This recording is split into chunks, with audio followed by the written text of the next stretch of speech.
Alright everybody, let's talk about something that's the bane of a lot of artists' existence. Practicing drawing backgrounds, or as I like to refer to it, the leg day of the art world. Because people don't consider it that glamorous, and they like to skip it despite the fact that it's very important for improving.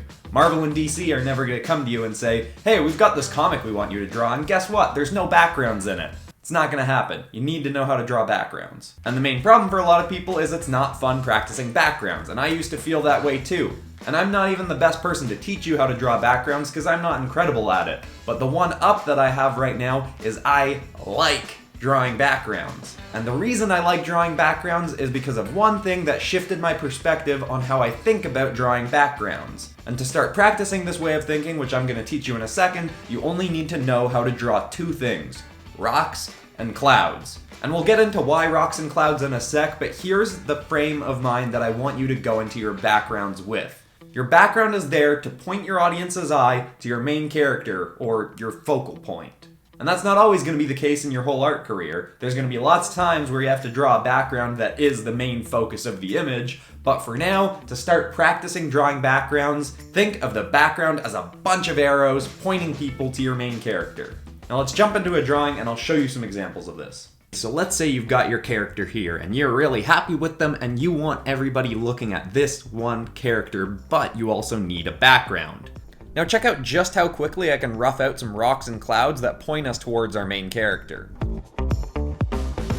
Now that's obviously super rough, but what you can see is the idea is everything about this environment is pointing people down into this main character. Here, let me turn on a more rendered out background. So now with this, you can see everything about this background and environment is pointing people straight to the main character. In a lot of places, the rocks are even literally arrows that are just pointing people to look at the character. They're all just pointing us straight to this guy.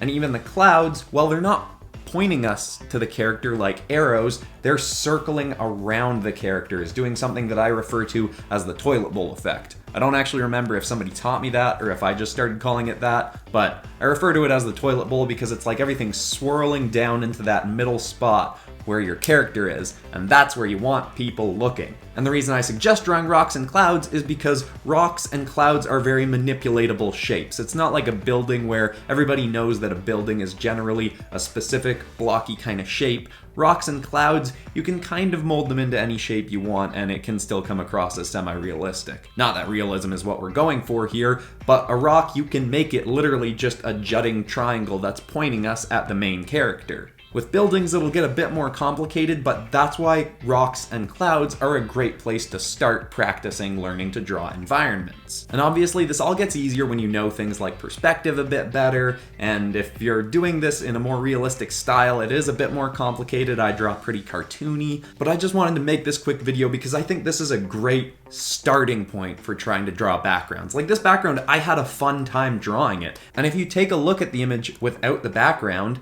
it's not nearly as nice anymore. Like it's just a guy standing there. Turn on the background and suddenly it's like, ooh, everything's pointing me towards this guy. It's just all circling in right on my main character and it just emphasizes them that much more and makes them look that much nicer. And that's really it. I know it's a pretty simple idea, but for me personally, it helped me out so much in terms of just wanting to draw more backgrounds. So I hope that helps some of you the same way it helped me. I've made a bunch of art that just has really simple rock and cloud backgrounds, sometimes just rock backgrounds, that I've really liked because I just started thinking about the backgrounds in a different way.